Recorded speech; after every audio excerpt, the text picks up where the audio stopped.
Hello folks, welcome to Scratch the Surface. I'm EJ Scott. Today we focus on the Women's March that just happened last weekend, about almost a week ago now.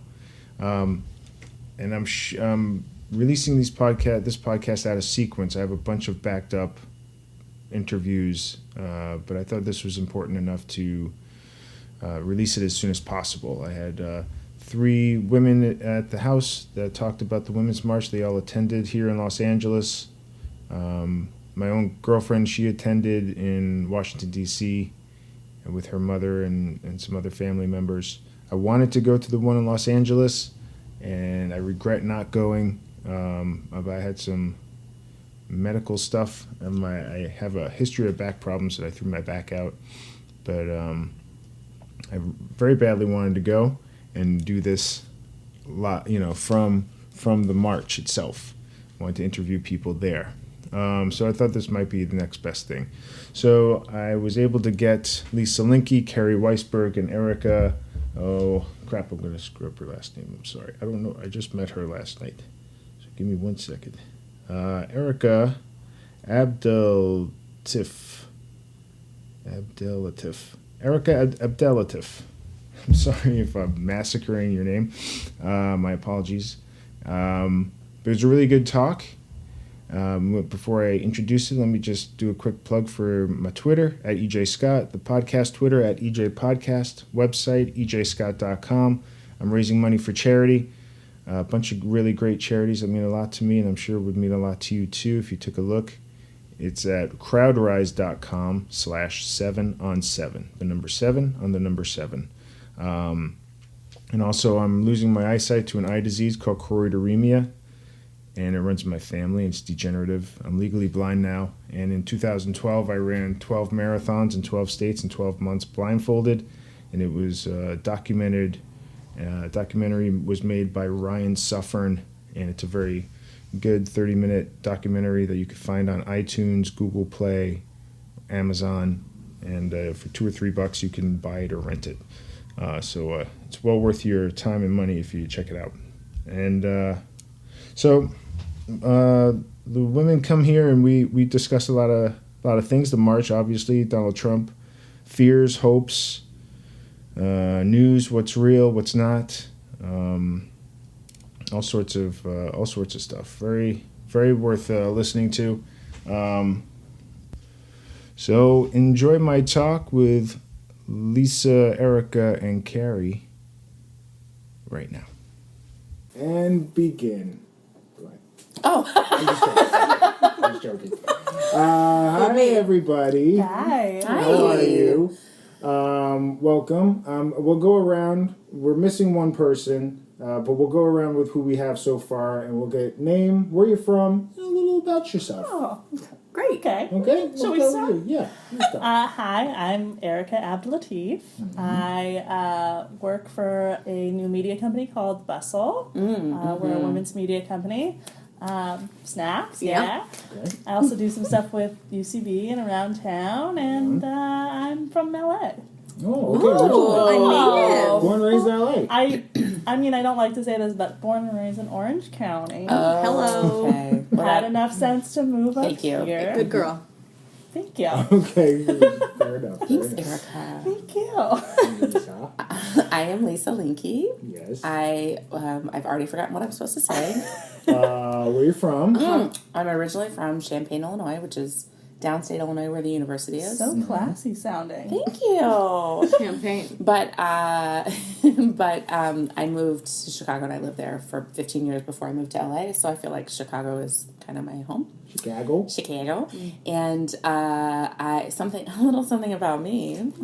I have a cough that's lingering. Oh, congratulations. Thank you. And this last time I hadn't been sick in so long that they changed the protocol for treating a respiratory infection, and I learned that I got steroids and antibiotics this time around. Well, good for you. I did not know that about you. It's new.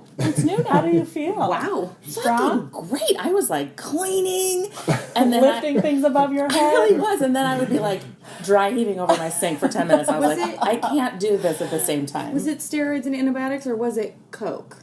Both. Oh, It's a All new. of the That's what the above. kids do now. They mix steroids and antibiotics and snort it. sure. Well, you're in tune with the kids. Yes, that's if there's one thing they say about Lisa Linke, It's in tune with the she's kids. in tune with the kids. She knows Okay. what the kids do. I'm gonna shut up. Okay, great. I'm Carrie Weisberg, and I am originally from Denver, Colorado. Oh. A real beautiful place. Something about me is that I just fell in love with EJ's dog. So Yes. I have to go now. Bye. That goes with that goes Congratulations. for all of you, I think. Yeah. That goes for all of you. Well, I was a Handsome long time fellow. lover. Now of, we're of Banner. sisters. I'm a first time Wives. caller, first time lover. Yeah. Yeah. Well, you're about to be a long time lover. Can't wait. I have pictures of that little dude when he was so tiny. He's a thing. Oh, I'm glad Deborah loves those pictures. You took pictures and she still has those and keeps Yeah, them on there. it's nice to have a keepsake. I'll take one of them. You know what? The kids are in tune with keepsakes. There's You a okay? What's There's wrong? There's a mosquito small or something. mosquito, and we're all gonna have fine. Zika. Yep. Ladies, you gotta toughen up. Oh, All right? I'm just nice. gonna throw it out Let's there. get right into it. Dive in. Here we go. Waste no time. I see what this podcast is about. That's right. Yep. Right. We were lured here under the premise. Now it's time for me to tell you what's up. Oh, This is really you an haven't alt-right had, as a white podcast. man, you haven't had enough time. Yeah, no, I'm glad you now have your time and space. Thank Yeah. you, thank you. My soapbox. All right. Okay.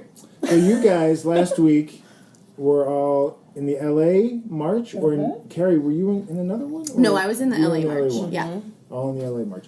And how was that? You were all there separately. You weren't there together. Well, the funny thing about if you were at the LA March is that all your periods synced up, and now we commute telepathically. Oh, is that true? It's totally true. So we are all in it together forever at this I point. did not know Boom, that. bitch. More Bye. stuff I did- I'm gonna learn a lot this next hour. Were you at the March, EJ? I was not. Okay. I And meant to. I why? wanted Why to. do you hate Okay. women? Why? Yeah. Well, many reasons, but Same. Same. but I actually threw my back out last week, and I was Yeah. screwed up for a good week. Yeah. Screwed up for a good week. There's a But great I wanted thing to do floating this. around Facebook right now What? about there's a great thing floating around Facebook right now about a young girl who's 18 in Colorado, actually in Denver, getting chemo treatment, walking around her ward, What a Okay. tiny doing the walk angel. around her ward. So I did it in I'm my sorry house. your That's back fair. I was- did it in my house. Does that count for It something? does not, but Okay. I'll allow it. What are we doing here? I wanted to do this at the march. I wanted to go around and interview people at the march, and I'm going to do that at the tax march. Nice work. Oh, Right. good. There's a lot more men there, so you'll get a You'll lot save more for informed you. opinions. Yeah, Okay. less periods. Great. All right. I'll take what I can get. Yes. That's why you're here. Thank you. I got too excited about that. So what? So you guys were there separately. So who'd you guys go with individually and together? I went with former coworkers. Former Bustle coworkers. coworkers? Nope. Oh. I used to work for a nonprofit called Tree People. They do environmental. It's an environmental nonprofit. Basically, they take care of tree canopy in LA. So I went with a lot of them. Oh, that sounds like Yeah. a How large was your group? It did sound a Is this a little competition? threatening. Oh, no, sorry. Maybe just- it is. Totally harmless. There are prizes. I mean, so- 100,000. I think we had maybe like 10 or 15 people. That's great. Yeah. Okay. Oh, that's a good. My, by the way, if I'm gonna get text messages after this. I was like, it was 5 of us. Well, You're the thing exaggerating. is we'll never know. Yeah, you'll never No, know. we won't. well, I'm wearing a shirt that has my girlfriend's face on it It's a great for great my shirt. girlfriend who was at Washington D.C. She went to the Oh. DC Yep, March. with her mom and with her brother's girlfriend and aunts. Nice. That's nice. I had a couple friends at DC. I had a lot of Same. friends in Chicago, and then a couple friends in other cities. Yeah. There were like, I want to say, 2,000 people in Champaign at the Champagne March. Really? Yeah, that was really great. That's massive. Yeah, that was nice. Well, how many millions of people marched for it? I feel like Is it's it between 3 and 4? yeah, between Is 3 that and just 4 in the million. United States? That's around the world. That's around the world, which is pretty impressive. Like a couple dozen countries around the world, at least. All 7 continents. All 7 Yes. continents. That's pretty powerful. And Lisa, who'd you go with to the march? So, And how many? thank many? you. Precisely. Well, it started off as a larger Name group, them. but then it whittled down. You lost them. You So lost them. originally, my best friend and I, Sarah Maher, we were going to try and fly to DC and both meet there because we were very like, we're doing this, and then the Airbnb and hotel in DC was off the hook, and we were. So I said, hey, here's a thought. Why don't you just fly here and then we pay for nothing else? And she said, you had me at California weather. And so she flew out here, and then there's a lot of Chicago ladies here. So we all just kind of, and I reached out and I said, I'm meeting at the Pershing Square station at like 8:45. And a bunch of people were trying to get there, and then with all the metro problems, it ended up just being like 4 of us, and we marched. It was me, Kat Barker, Laura Wilkinson Height, and Sarah. We had a great time. Right. Yeah.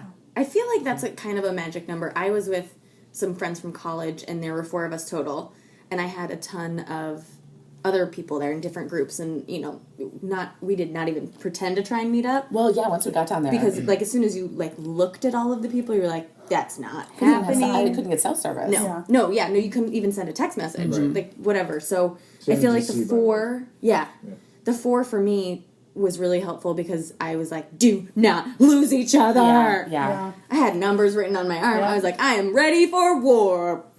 I didn't do that. I didn't do that part. Didn't happen. But it was my first march, so I did a lot of investigating. Yes. Yeah. And so I bought my Metro card the day before and loaded it, and we had water and snacks, and we had made up a meetup point in case some shit went down. Right. And it was actually really, really wonderful. Well, speaking of that, were you guys nervous about something going down? I kept thinking about bombings and shootings and stuff like that. I feel like there was a lot going around Facebook with my previously more active friends. I have some friends that worked in DC and some activist friends that were like, here are the things that you need to know. Bring snacks, bring water, have a meetup point, write numbers on your arm. If they try and arrest you, just go with it. So there was a lot of fair warning out there. And because it was my first march, I was like, well, I'm going to be arrested. I'm going to go down for the cause. I'm going to fucking do this. Sorry. Can I swear? Sure. Oh, great. I'm going to fucking do this. But, Period. the period on everyone. Everything. Yeah, that's right. So I think that there was a lot of, communication, for this march where it was be prepared. So I think everyone kind of went into it, at least for myself, I went into it super excited and super happy to be there, but also very aware of everything. Same. I felt prepared also, but I was afraid in my head of someone doing something. Some crazy Trump supporter or something being mad and trying to. Yeah. That was more of a fear for me than. Yeah, I'm sure. I didn't have that fear. I think once I got down there, I noted, I actually said to my friends, we were like, it's so peaceful, it's wild, but I don't feel afraid. And normally in a crowd that large, I would be like, somebody's drunk, it's like a sporting event, so it's like, there's going to be a fight at some point. Yeah, but it wasn't like that at all. It was, everybody was really kind of forward thinking, and the problem was the lack of communication, so we couldn't even get to Pershing Square, so we were bummed about that because we wanted to make a sign or whatever, because that's what they were supposed to be doing, and speakers, and we couldn't even get to that, but we couldn't see that it was just too packed, and everywhere. They were moving, and so we ended up standing in one place for 90 minutes, and so there was just kind of a lack of communication, but nobody got mad. We just kind of got antsy. So then I was kind of relaxed because nobody was getting mad. It wasn't as bad, but the night before, I remember being in bed being like, I'm gonna die. Someone might be there. Oh, starting shit. But I did notice I was I didn't even think about that really until I got there, and I noticed that there was, I think he was a cameraman, but on top of the building, and he was wearing all black, and I was like, just to one of my friends, because the other two would have severe panic attacks and so I was like, you guys see that? And the other one was like, yeah, I saw it. Just how about let's not point it out again? I was like, okay, we're going to ignore the fact that we're about to get shot. And then it was fine. It was clearly someone with a camera. They could see it. There were no arrests. There were, nobody seemed to get hurt. Anything like that. Did you guys have signs? I did not have a sign. We were going to make a sign. We were going to make a sign. Excuses. But it was actually, I think, it was okay. Sign games were on point. Agreed. What did your sign say? My sign was from an artist friend of mine who's a street artist. His name is Plastic Jesus. You've probably seen his stuff. Yes. Of course it is. That's right. He's his famous saying is "Stop making stupid people famous." Yes. So he made that, but he crossed out famous and put president. Nice. So I had a couple of those. Boom! Take that. Nailed it. roasted. What is yours? Mine said, "Please learn to read." Thank you. Yes! President. Boom. Yes. True problem. How about How about when he tweeted unprecedented? Yeah. That's my pinned tweet on my Twitter. I said, you guys don't realize the gift that he's giving us. When he gets impeached, that's going to be the headline on every newspaper. Oh, yeah. On Unprecedented. The Daily Show last night, I don't know if you guys watched it, but Trevor Noah put up a clip of him reading one of the executive orders that he's signing, and you see him like stare at it for a long time, and then just very slowly like read the header and be like, "That's enough for me." Yeah. I know a guy that worked at Saturday Night Live, a writer. Yeah. And when He's a Trump terrible reader. was there, he was having a real hard time. Yeah. I think he has a learning disability in reading. I think he's got lots of disabilities. Yeah. Which is ironic that he's taken away so many disability rights, right? Did you guys have your pussy hats? No. No. No I pussy didn't hats. either. Sarah was going to knit them, but then life got in the way, and Yeah, I was life's like, hard. I'm fine with it. Okay. If I did get to make a sign, I was going to Yeah, say, so what was I going to say? we are the granddaughters of the witches you did not burn. I Nice. love that one. Love that I one. saw that Favorite. one. That's good. There was a good one that I Just don't saw make that just like warmed my heart, and I have a picture of the lady holding it, and it was this older woman, and it just says, "I'm 83 and I'm mad as hell." Yes. And I was Yes. like, "Girl, please." Yeah, there were so many I good love signs. There was one that said, "Shit's not right." And I loved it. I put it on Instagram, and the girl contacted me. She's like, "That's me. That's my sign. Can you send me those pictures?" Just funny stuff. So much good. Dave Pasquesi tweeted that there were so many people that protested more. The biggest protest ever, which means people hate Trump more than war. Yeah. It's more than the wars that were protested. Yeah. It That's feels kind of like a incredible. war right now. It feels that way, right? I mean, I feel this is who? Do you guys know Celia? Yeah, Finkelstein. nope. Her dad is like, her dad is like a scholar in Oh, I saw that, and this is like the beginning of American fascism. Yeah. He's like a scholar in the Holocaust and in fascism and authoritarian governments, and he was like, "Oh, this is it. This is what it looks like." Well, he's starting to censor Twitter, and he's taking stuff off the White House website. I heard that he took stuff down and then put up Melania's jewelry line. No, I didn't know that. No, I heard now that. you're doing Oh my a bit. God. Nope, I heard that. There's no way that happened. All right, my I mean, girlfriend told me who am I that. fucking kidding? No, at this That's point Yeah, it's but that's president. very believable at the same time. Yeah, right. Yeah. Trying to still make some cash. Yeah. I saw something today actually that was talking about how the immigrant ban that he's supposedly going to sign, I don't know if he's already signed it or if it's going to be in the next few days, but it shows, it's linked to a graph that shows that the countries that are included in that just so happen to be the Right. countries Where he doesn't do who business. he does not have business That's with. right. But all of the other Middle Eastern countries that are in the same region that he does have business with, Oh, he's such a piece of shit. lo and asked- behold. And that So comment frustrating. that I just made, yes, is going to be what gets me thrown in jail. I'm Right. fine with it. I That's keep shit. thinking that, yeah. Like every time I tweet a joke, like this is gonna be seen. I mean, Well, look at Katie Katie Rich, Rich. right? Yeah. We know Katie Rich from Chicago. She's a Saturday Night Live writer, or was. we don't is know. TBD. It says Oh, suspended. really? Yeah. Okay. Indefinitely. Indefinitely. We don't know what that means. Okay. So she tweeted out a joke about Barron Barron on her private Trump, account. On her private account, about being first at Homeschooled what is it? shooter. Homeschooled shooter. Is he homeschooled? Is he homeschooled? No, Let's he dissect goes, to, this he, joke. he goes to a school. He goes to school. But so all right, it's a joke. It's whatever taste you think it is, and then she apologized for it. But there's no tweets left on her account except the apology. Yeah. And And you can't tag her in anything, so when you try and that hashtag say Right, I Katie tried- Rich, right. it won't pull Really? up.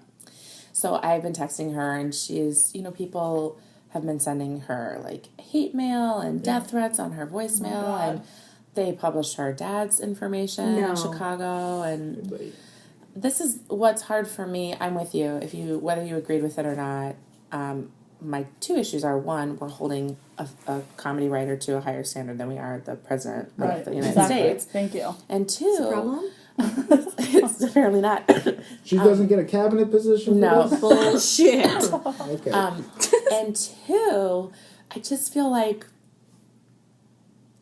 the people who were so angry about the PC nature that was going on and voted him in Yeah. are now Right. belaboring this point about being her joke was offensive. yeah.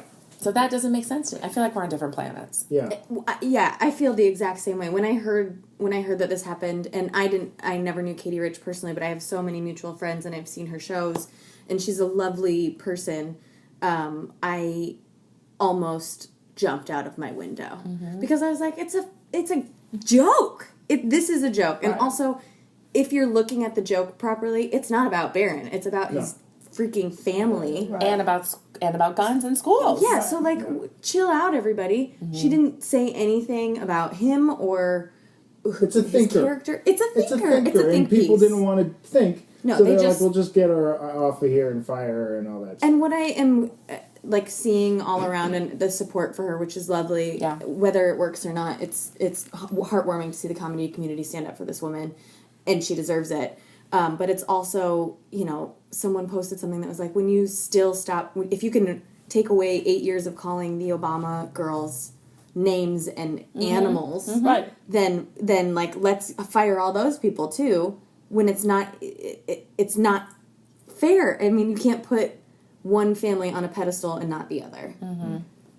Well, it's crazy the focus that Trump has on certain things on Saturday Night Live, especially. I think he focused on Katie because she writes for Saturday Night Live. Probably wrote some Trump jokes for Weekend Update. So he's clearly obsessed with that. He's obsessed with Seth Meyers. He was obsessed with Hamilton that night. All this stuff that he's obsessed with. His numbers of his inauguration. How big his inauguration is. It's all image. Yeah. It's crazy. It's like textbook narcissism to a T. Like 100%. Mental illness narcissism. Actual, not like, like the guy I'm personality dating. disorder. Yeah, no, it's like, this is a... Don't you think? I believe that, though. Yeah. I think the guy's literally mentally ill. Agreed. There's spectrums of mental illness. Yeah. But I think he's high on spectrum. Well, the worst part is that he's going to defund the ACA and he won't be able to get coverage. I couldn't even get through it. No, it was good, though. It was really well intended. Thank you so much. But, I mean, you're kind of right, though, right? Well, I mean, yes.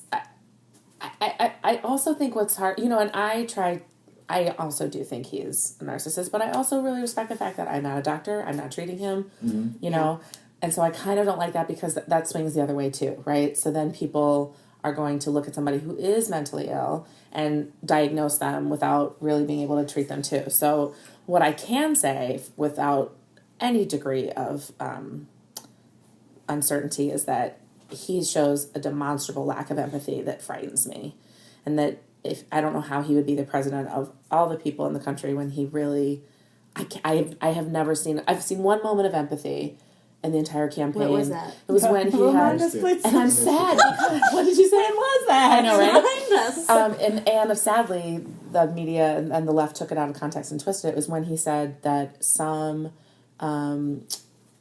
soldiers come home and they've seen terrible things and they can't handle it and they need help. But the way that the media twisted it was like they said they can't handle it and he turned on soldiers, and that's not what he said. I mean, he didn't say it in a very empathetic way, but at least it showed that he had some capacity for empathy. But that's the only time I've seen it. But even if we're not doctors, there have been multiple doctors and psychologists who have come forward and said, this guy... I agree. That's a little bit of, like, my frustration at this point is, like, we've had Holocaust survivors say, this guy reminds me of Hitler. We've had doctors and psychologists come forward and be like, this guy is clearly unstable and not safe and unfit for the presidency. People in his transition team who are leaking and saying, yes, he worries me. And now I just heard today before I came here that there were Republican, like, senior leaders who were like, this guy is unstable, da-da-da-da-da. And it's like, this is not new. This has been going on for like a year and a half. Why does everyone seem so surprised now? I would even say before the year and a half, I watched 10 seasons of Apprentice. Right. Then you know what I have to say? Fuck you for electing him and giving him ratings. I can't help it. I couldn't help it. It's a train wreck, and I had to watch. Oh, like America. Like America right now. And you know what like kills me right now with all of that stuff being said are my lovely white male friends that are telling me, let's just wait and see. Still, today, I was like, go fuck yourself. Let's give them 100 days. My mom said that. Really? Mm-hmm. Oh, I love your mom for creating it. See, until when? Until what? What's your breaking point? What is required for you to say this is no longer okay when somebody says that? What do you say to your mom when she says that? Tell us. I don't think I think I disowned EJ's mom. Yeah, it's hard. I'm having a hard time with my family. I'm pretty sure most of them are Trump voters. So I can't quite get over that. The idea that I'm a disabled person. He made fun of a person with disability. My brother's practically disabled now. Yeah. I have 2 nephews that have the eye disease I have. Just the idea of like, okay, he made fun of the guy, the reporter. What if he had made a blind joke up there? Yeah. I mean, would that have changed your mind, family? that's why I said. And my sister unfriended me on Facebook. Wait, your blood sister or your sister-in-law? Well, my blood sister. Aww. She unfriended me because of the stuff I'm posting and things like that. You know, this is really hard. I really feel for you. I'm fortunate enough to come from a blue state and a blue county and a red downstate of I'm from a blue state. New York. I know, right? But outside of the Long city. Island is red. Yeah. And I feel it when I go back there. I knew that growing up, too. I had friends that had Confederate flags above their beds. They'd show me guns. In New York? Confederate flags? Yeah, Long Island. We're not in Orange County anymore. Long Island. And I looked up the statistics after Yes, I I did see my favorite bumper sticker in Orange County where it said, "Do you even gun, bro?" Oh, no! I do have to defend Orange County briefly to say that for the first time in decades, Orange County went blue. Thank you. So, There you go. Brains. Got some brains. Trump is I would their say- limit. Trump is their Yes. limit. Yeah. Well, I looked That's at... a good limit. yeah, I'll take it. I'm going to give them that. You guys did a good thing. I Yes. looked at the statistics of Long Island after the election, and it was 52% Trump. So that's good for a red area to almost be 46 was half and half. You know, that's good. I had a really hard time. It is, right? Because I if it guess probably so. normally is, if it's a red state or red section, you know, like then it Historically. then it wouldn't be considered. It's hard 50%. going back to Long Island. When I would take the train in from the city and get a cab at the train station, and the white male drivers would unload on me the hatred for Hillary and Obama, sprinkled with cursing and all this stuff. I'm like, wow, this is your job.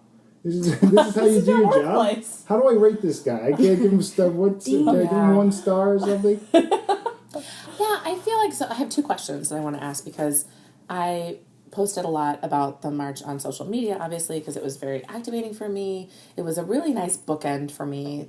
After November 8th, I kind of fell into a hole. Yeah. And I sat on my couch and I ate a lot of Indian food and I watched all of Weeds that I'd never seen. Like, I could not turn on any kind of...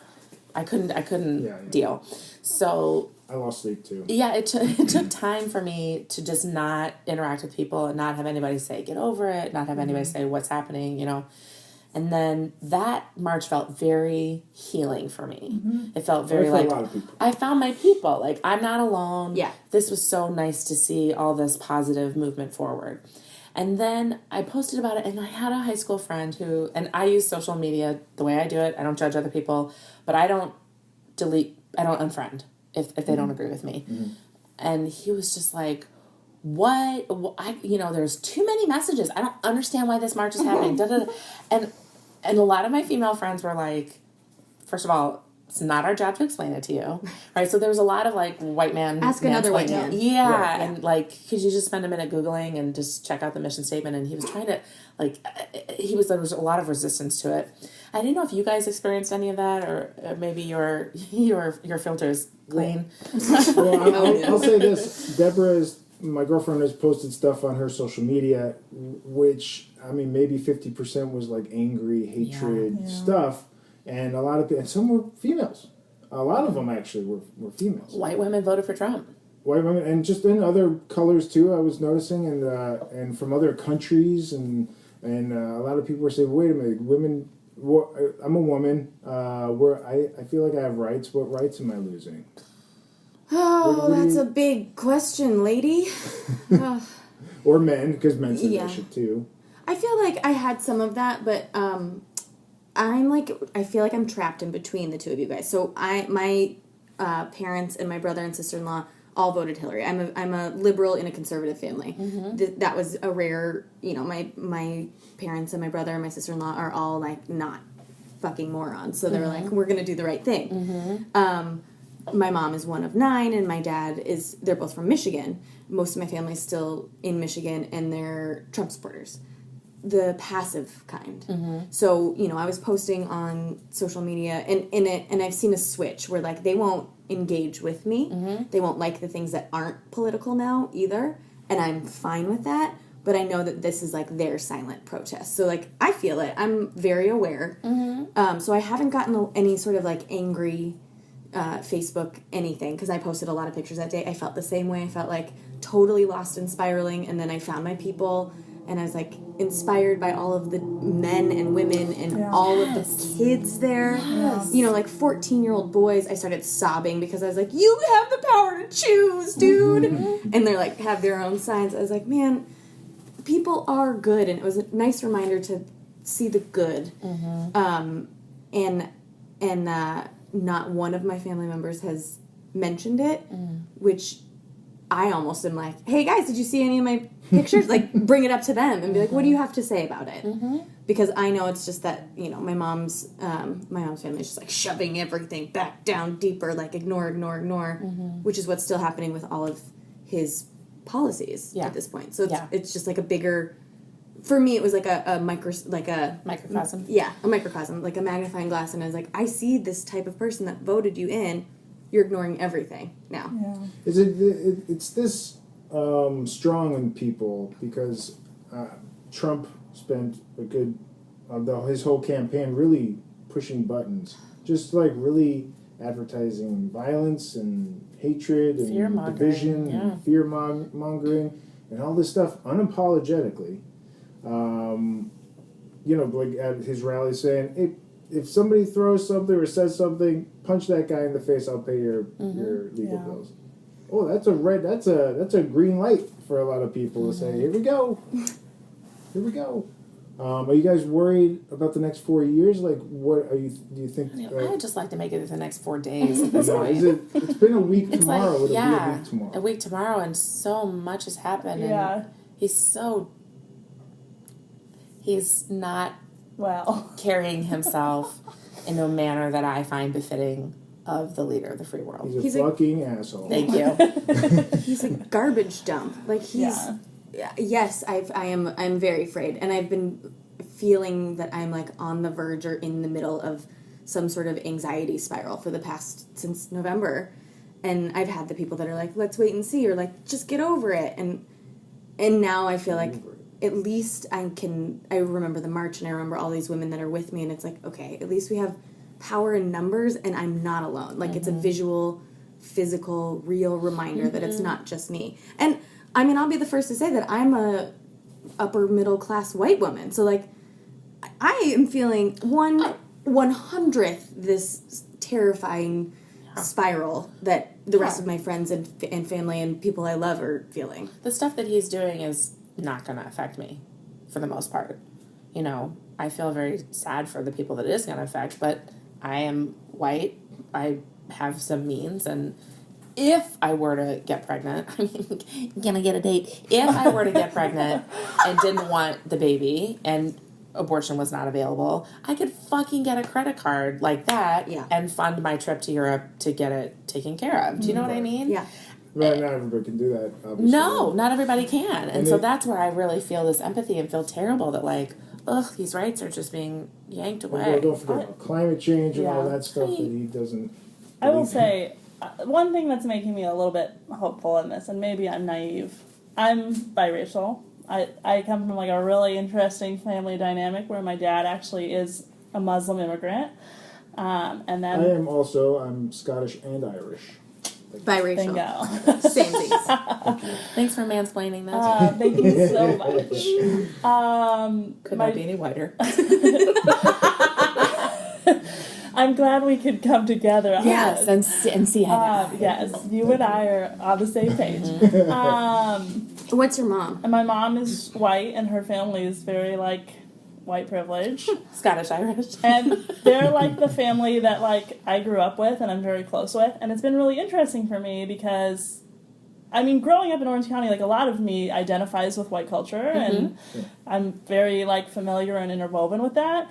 But I still know that I'm not a white woman, and I identify as a person of color. Well, I imagine people treat you, refer to you as somebody that's not a white woman. Well, this is what's confusing, is, like, when I meet new people, they identify with me as someone who's not white, but then, like, through this election, it's been really eye-opening because one of my cousins and I have had a lot of dialogue about her family who support Trump, and me expressing to her the concern that, like, it is hurtful to me as a person of color that these people who I know love and care for me, could also support someone who thinks of me as a disgrace. Like, so clearly, specifically you. And my cousin was like, it's very funny. I had a conversation with, X, Y, and Z, one of our family members, and she had no idea that you don't identify as a white person. Ooh. And it made me realize, like, because my mom brought up to my grandma recently, like, oh yeah, like, your grandchildren have, like, experienced racism and have been discriminated against and da-da-da. And my grandma was, like, so shocked to hear that, but also couldn't, like, take it in because it just was, like, too much for her, and she just doesn't see us that way, I'm sorry. I think that it's important now for the audience to understand that sometimes it's too much for white people to just take in the experience of racism on people of color. It's just too hard, so we just don't want to do it. My grandma would say things at dinner in front of my Muslim father about Barack Obama being a Muslim extremist, and my dad would be like, I'm sitting right here, like, what are you saying? And my grandma would be like, oh, no, you're not like them, da-da-da-da. Because a lot of these people, if you know them, then they just register as white. And so I'm a little bit hopeful in a kind of gross way that, like, as things get more extreme and I am put at more risk, that it's going to give me more opportunities to, like, sit down with people in my life who I have a relationship with and say, like, okay, like, we need to have some honest conversations about this because this is the real shit that's going on. This is me that this is impacting. Yeah, and, like, as much as, I think all feminists at this point are so tired of, like, white men saying, like, I don't understand why you don't have, rights and blah, blah, blah, blah, blah. Like, if you look at any civil rights movement, there's going to have to be a point where we, like, stop being tired and, like, actually sit down and start building relationships with people, because we're not going to tip the scales unless we can get some of these white women and white men to change their opinion. And that's not going to happen when we're, like, always, there's a time to say fuck you, but there's also a time to say, like, as much as it kills me inside, I have to fucking humble myself for my own You're rights. not wrong, and I'm actually really grateful to hear you say that, because I've been recently dealing with, in my own life, just being like, I like that I'm mostly surrounded by the same people. Yeah. I like my bubble. I feel safe in my bubble. I don't want to leave my bubble because right now I'm terrified and I'm angry. And you're totally correct. Like, you have to pop it and you have to get out. And I will say, through this election, I have created more of a bubble for myself because I there couldn't needs to take be it. a barrier. You have to take care of yourself. But you're right. At the end of the day, you have to I'm feeling at this point like, okay, I need to, like, fucking drive down and sit with my grandma who says obnoxious shit all the time and is going to kill me inside, because those people need to have their eyes open. I mean, I want to say thank you for doing that. It's too late for grandma, though. Well, honestly, how old is she? That's true. She's 86. My but 86 or 96? 86. My Grammy's 105 and a half. It's not too late. 105 and a half. I do believe my grandma is going to bury us all. She's a very strong woman. Same. 105 and a half? Yeah, but she voted for Hillary, right? Did she really? Yeah. That's amazing. She voted for Barack. Like, she was a diehard Democrat in Indiana her whole life. So, like, it can happen. This is a woman who was born in a town where black people were not allowed after dark when she was born and growing up. Like, that is how much in her life has changed. Wow. So it can happen. Where does she live? She lives now with my mom in Champaign. She's in a nursing home there. Assisted living. Yes. How's her marbles? Good? She's totally 100% there. I'd love to talk to her. She's, oh my God, she's macular degeneration. She listens to my podcast? I should get her hooked up on it. But now she listens to the news every day. Like, you go and talk to her and she'll be like, well, what do you think about abstaining from the UN vote on Israel? Oh my like, God. she used to read like 2 newspapers a day. Is this why you're so great? Probably. Thank you. Probably. Just curious. She also taught me all my dirty jokes. Now, let me say this. So this is what happened for me. I love what you're saying. So this is why I fell into a hole, because so through my Facebook and not filtering and not having my bubble or my blue feed, right? I spent a lot of time before the election really engaging with people who do not think like me and practicing yes and we're all improvisers, so we get that. I travel around the world teaching on behalf of BizCo for Second City Works, like teaching people how to embrace this and really, and I mean, I really used to have this thought of like, oh, yes and is like going to help solve war because you really have to listen to the other side. And I have to tell you, this election made me change my opinion 100% because what I realized is when ideology is at play, nobody is willing to give up their mind.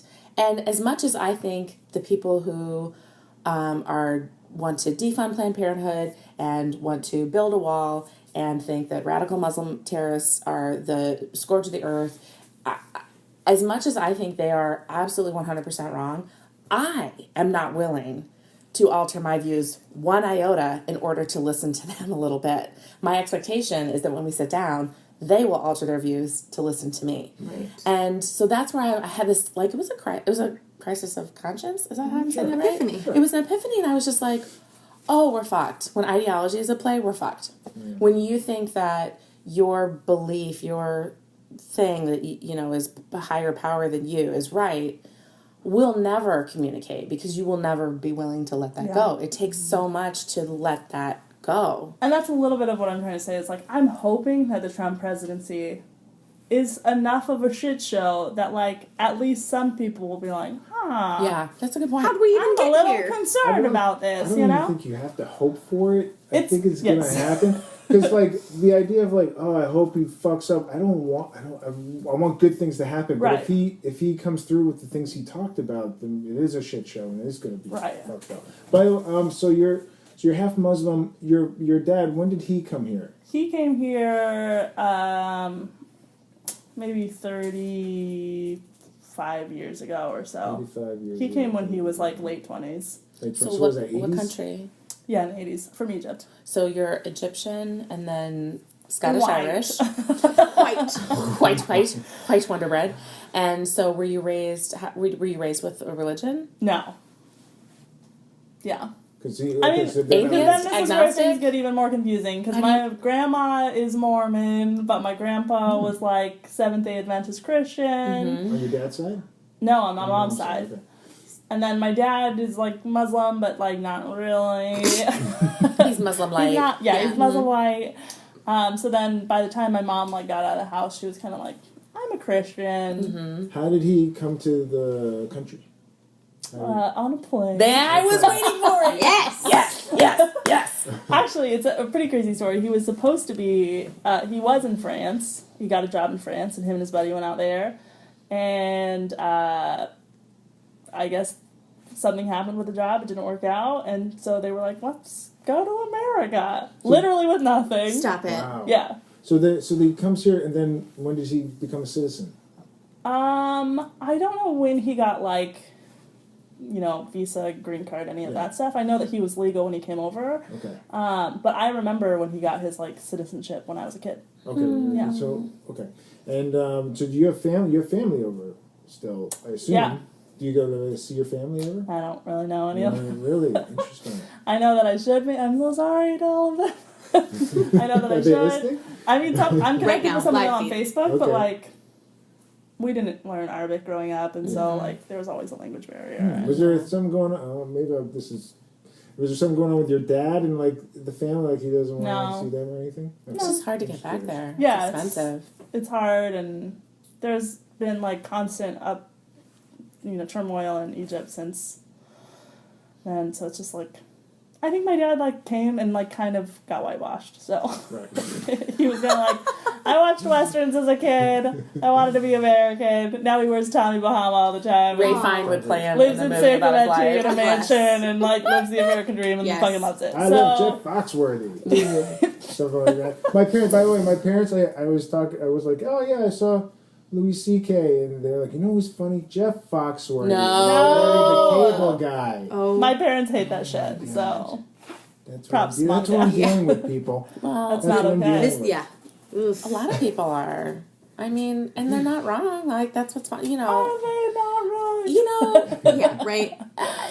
No, they're not wrong because those people make a lot of money. Right. Yeah. And so they speak to people. Yeah. She got so sad and I know. dejected. They're smarter So than fifth pissed. graders, and they can fix cables.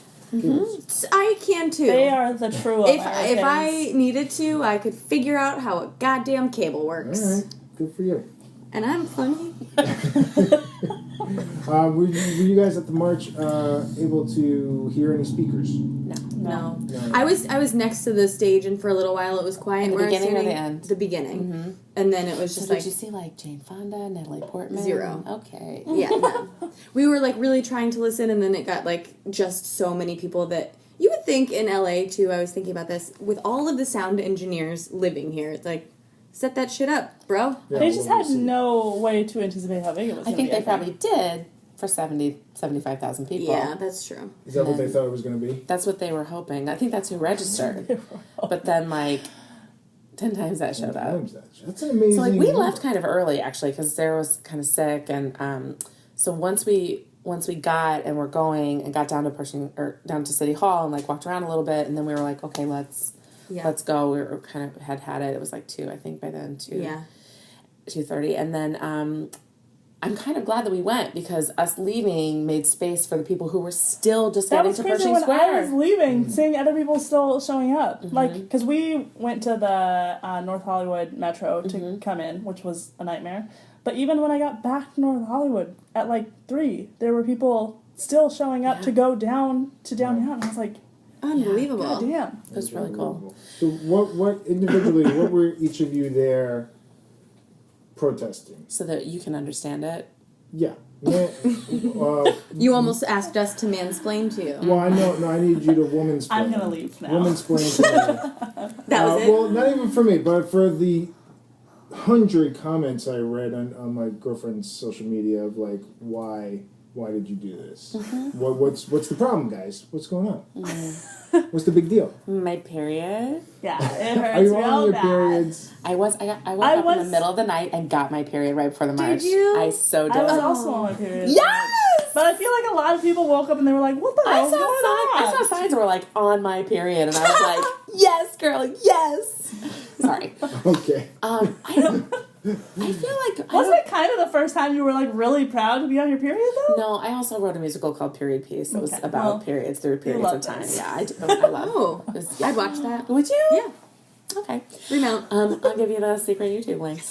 Okay, so I think for me, I don't know if there was like one thing I was protesting. I think I was many things or whatever. I was terrified of what the administration had promised to do.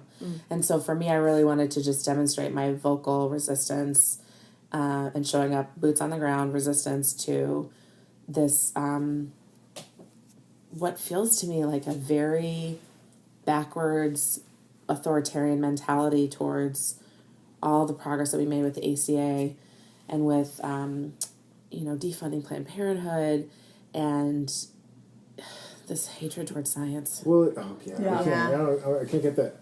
I can't figure that out. But you're right, though. It's a backward thinking mentality because the "Make America Great Again" implies going backwards, the again thing. When really we should be going forward. We should be thinking ahead to the future, not like, hey, remember 50 years ago when we didn't have phones and we had separate restaurants for black people and stuff like that. Like, those are the good old days.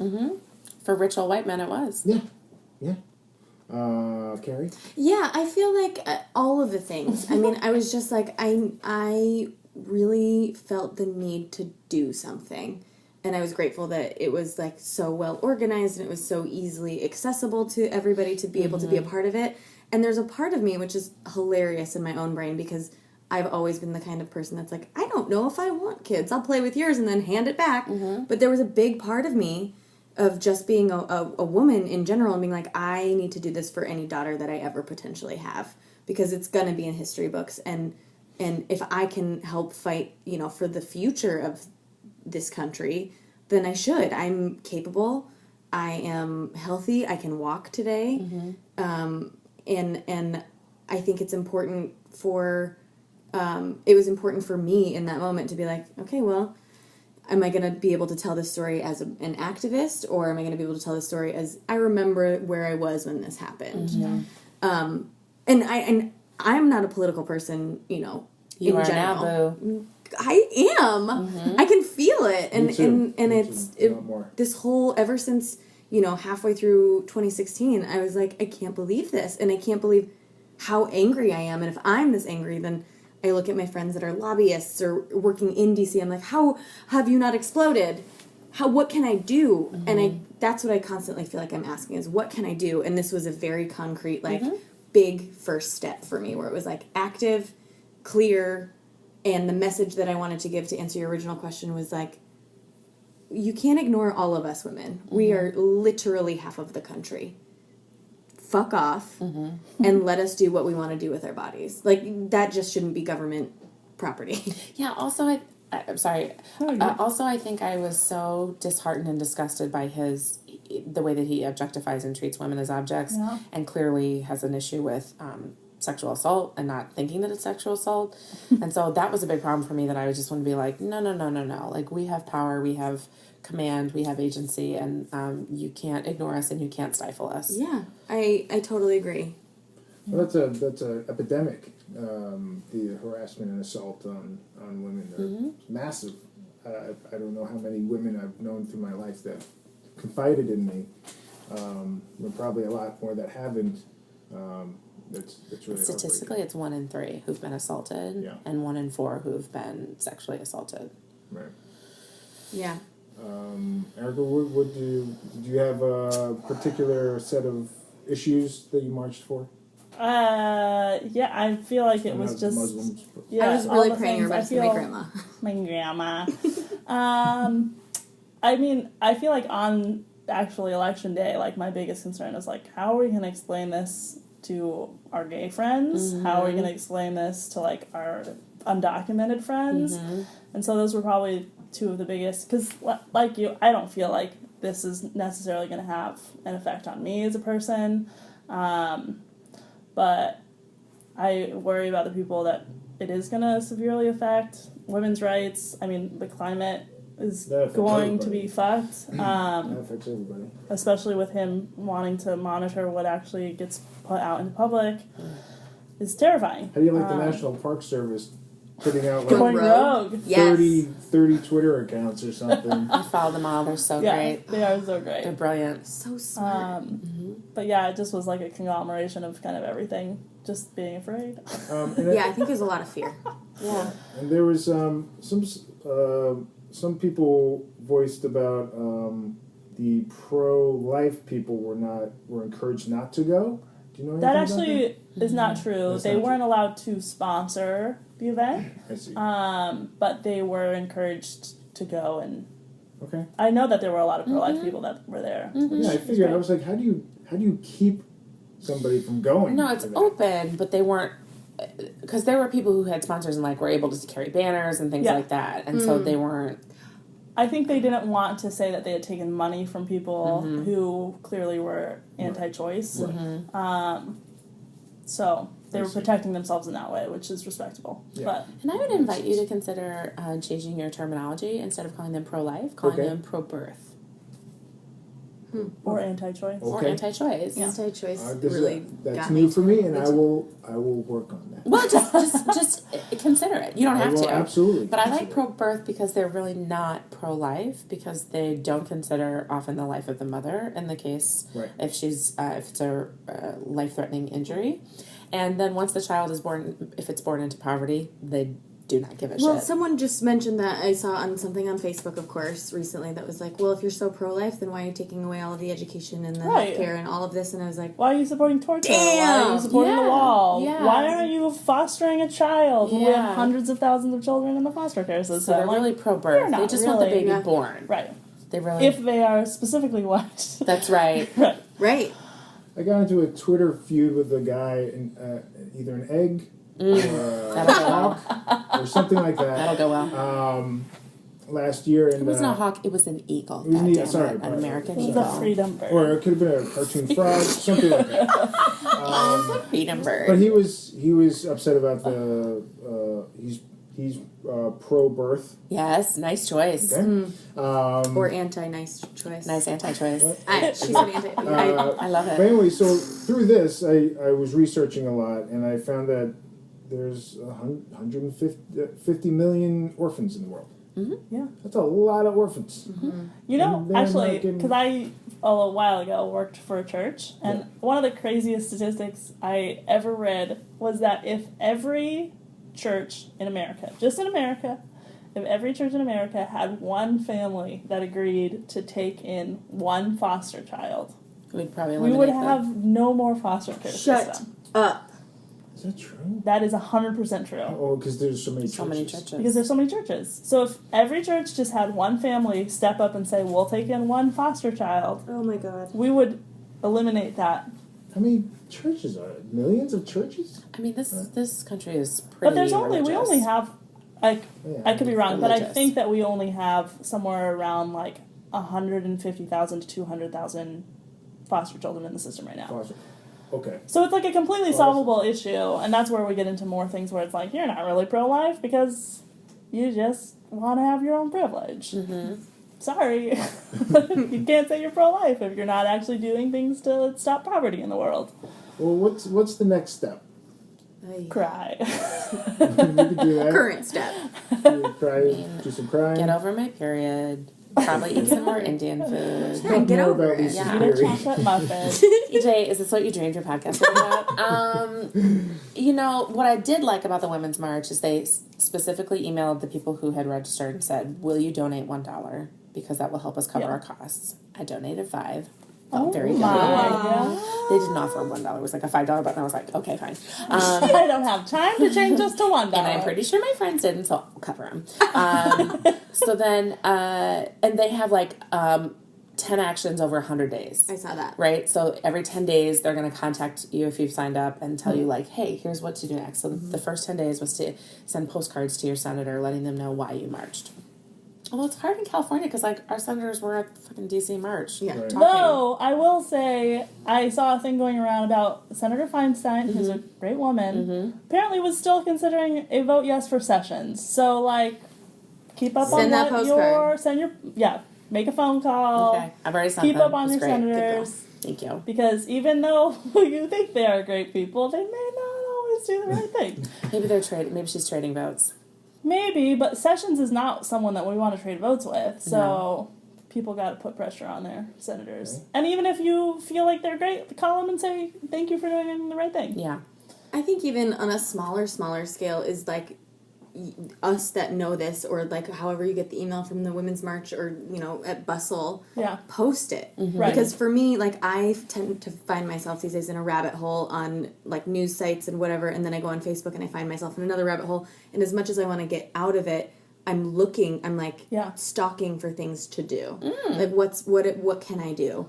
Because it's just so much and I feel so overwhelmed. So when all of our lovely mutual friends post something, like Dunbar is very good at it, and he's like, list this, post that, send an email. Bills is really good about it, and it's super helpful when I am like, I trust this human being, I need to do something, and I need to like then get off of Facebook. Yeah. So Yes. I think that posting it and interacting with those posts, I know it sounds stupid, but like liking these posts pops it to the top. So it's like, before I can even spiral into despair, I'm like, oh, Lisa told me to do this today. You know what? I should do that. Yeah. Lisa told you to get your period. I think that it's important. Oh my God, for us it happened.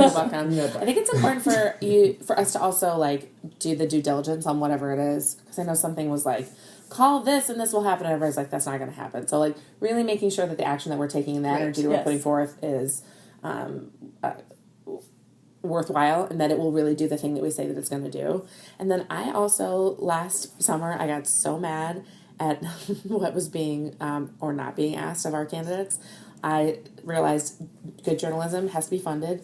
So I subscribe to LA Times. I get a paper, and I love it. I love getting my paper every day.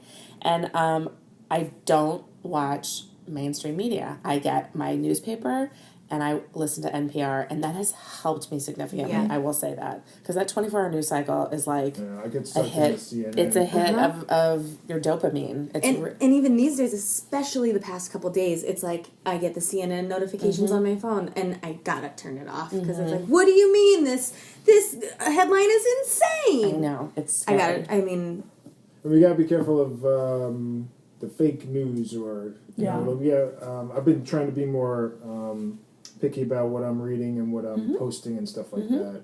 I do the Washington Post, New York Times, so mostly those I try to focus on. I encourage you to have a subscription to them so that you can help fund their journalism. Especially because they're going to be under super attack. Yeah, there are 6 journalists who are getting felony charges for covering the riot in D.C. Oh my god. What happened? On Inauguration Day, when that group of people all dressed in black were like breaking windows in D.C., there were 6 journalists. Some were documentarians and some were journalists, and they have felony charges for being amongst them and documenting it. Oh my god. Well, were they For part of doing it? their Like, job. what do you mean? Like, were they? You know? Do you know? You know. That's in the Washington Post. You can read it. Okay. Okay. All right. How's your period? Is that... it's a little crimpy. It's good. Can I add a few other please. steps? Yes, please. I will say Bustle is a great resource. Not here to do Bustle, a plug, but I will do a plug while I'm here. We do bustle.com. Like a woman's dress used to I'm bustle. not looking at that. We have an I'm app looking at your eyes. that will give you push notifications for things that are actually really important. And we Nice. also do like tons and tons of articles about like 5 things that you can do right now to support da-da-da-da-da. Awesome. Or 5 things you can do after the march. Yada, yada, yada. I hope you're quoting. Watch Yada, that. yada, yada, yada. That was the last 3. Yada, yada, yada.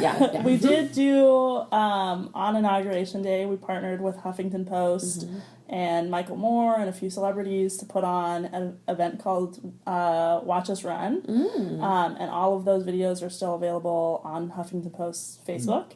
And it's encouraging women to consider taking local office and giving them practical steps on how to actually do that. So if that's something you're interested in, all those videos are still there and give really good tips. Donate to Planned Parenthood and donate to the ACLU because they're doing a lot to protect us right now. $35 gets you an annual membership. Yep. Already did it. Boom! Okay, guys, my period made me do it. Lisa gets the gold star of this podcast.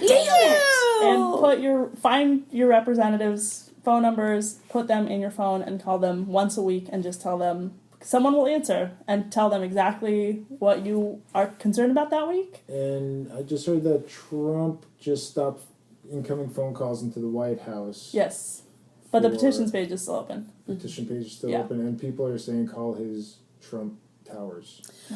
Well, the incoming White House is usually staffed with volunteers, so since the entire State Department administration, like VPs just resigned, I feel like that may come back. Okay. Right? Like once they have everything kind of in place, Staffed. but they don't have staff. They asked some Obama people to stay over because they needed some critical skeleton staff.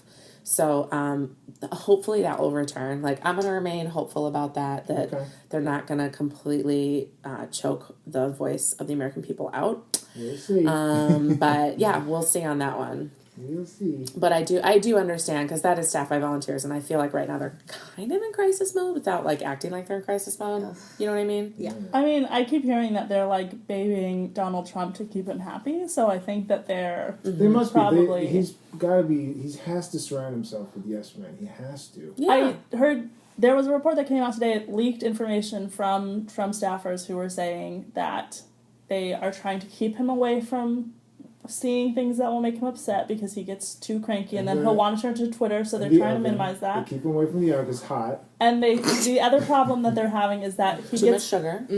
he gets bored and watches TV and Yeah, I saw then is not helpful. So they're trying to like wrangle this angry toddler. A toddler that is taking a nap in a Cheeto bag. Yeah.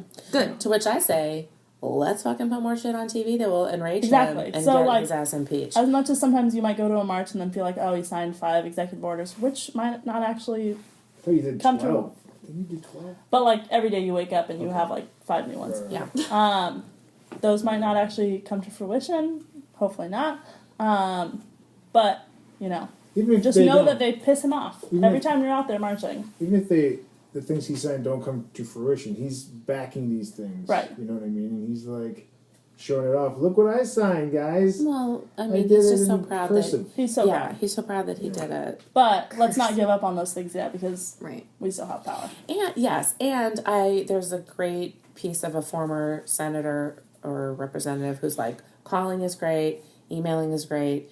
Find when your senator is going to be at an event and show up, because it's much harder for them to look you in the face and give you a standard stock answer when you say than it is for them to just, because of course, the email is recorded, the mail is recorded, the voicemails are recorded, but they just look at those statistics. Right. X number of people called about the ACA, X number of people called about climate change. Mm-hmm. But when you look them in the face and say, I'm terrified about my rights and my health care, what are you going to do about it? They can't, although that one guy did run away. Did you see that? That guy. He left 6 minutes early. He left 6 minutes. Oh, I did see this. He ran out the back of the library.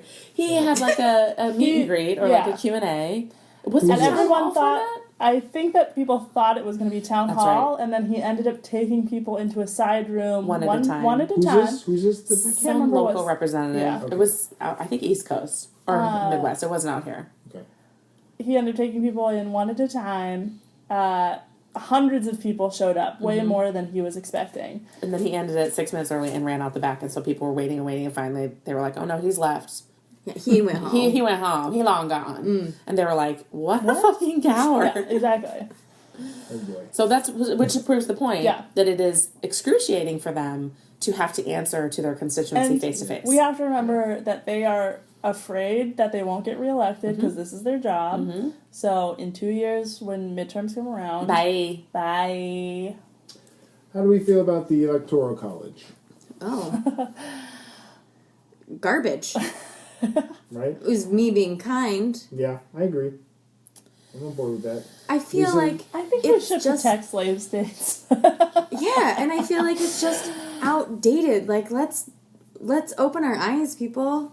It's outdated. Yeah. Why what is the number? 3 million? And now he's going, whatever. I'm not. I mean, a lot of these people, it was funny to me. They were like, we need to be protected because we have less people, or we need to be protected, da da da da. And I started making jokes about like, well, then let's divvy up everything by federal dollars that are given to the population. Mm-hmm.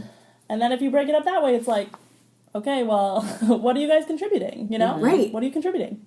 Yeah, it's not many people. Nothing. Just poor attitude. I think the only way that it can actually be fair is if you do it by the popular vote, because people aren't turning out because they're like, my voice doesn't even matter. Is it the Electoral College, or is it the fact that half of our population votes? Well, I'm saying, like, if it was popular vote, I truly believe more people would come out because they actually believe that their voice would matter. There's a few things, right? You got to make it a holiday, let people go off for work. Yes. You got to do more absentee ballots. There's only a few states that you have to protect absentee ballots. People of color. I just read in the LA Times that there's a provision now, a ballot, where they're trying to make mail-in ballots posted free. Wow. Oh yeah, because some states do that. Mm-hmm, but they don't know how they're going to pay for it. But so that's like so you get the ballot, you fill it out, and then if you don't, fucking figure out that. If you don't have a stamp, like you don't get your. So it's just about reducing the barriers to voting, but we have to pay for it too. I mean, that's a lot of. That's a lot. I think there's a lot of things that we could do to increase the usefulness, for lack of a better term, with voting. Period. I think that some IDs should be able to work. Like they were saying like Medicare. Yeah, a Medicare card wasn't enough, but some of these people that are on Medi-Cal don't have their driver's license anymore because they don't drive. Right. So that should be enough, you know. I think there are a lot of things we can do, and I think the first thing is to really reevaluate the Electoral College. I get why it was in place. I totally understand its purpose, but it's fucking outdated. Yeah. Very outdated. I was reading all sorts of stuff about it because I was like, what? And, years ago, I don't think I started voting until Obama. And before then, I was like, why bother? Doesn't matter. Yeah, I mean, I think it depends. Like, if you are a Democrat in a red state, you probably have no incentive to vote. So yeah, I think if you're blue in a blue state, you're like, it's already fine. Right. Yeah, it is. It's really fascinating. But this is twice now in my lifetime that the popular vote has not won the Electoral College, and it's only happened, I think, 3 times in the history of America. 4. And did you know that? I didn't know this, but they do it in the primaries too. So 8 years ago, Hillary lost to Obama through electoral, but she had the popular vote.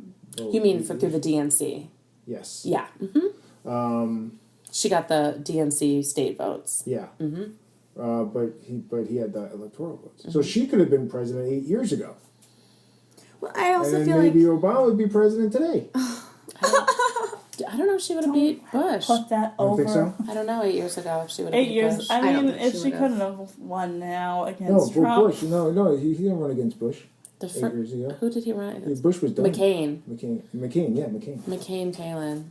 I don't know if she would have beat McCain Palin. I think so. I I feel think bad Sarah for Palin was Hillary. like, you know? Is she going to But- be on your podcast? Yes. We're She's talking here, about actually. Trump. Sarah? Everyone thought that she Tell me would what beat you're Trump in a Sync. landslide. I'm actually a Hillary? robot. Yeah. Yeah. Well, maybe the people- Russians. Just Comes out of the hate film format.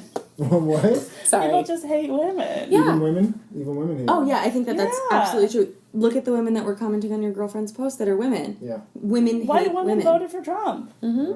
My boyfriend was telling me about someone. He was watching a Van Jones clip where he was like in some state talking to Trump supporters, and there were these people who had voted for Obama twice, and they voted against Hillary this time because they were like, we just believe that a woman should be In the kitchen. exactly. Right.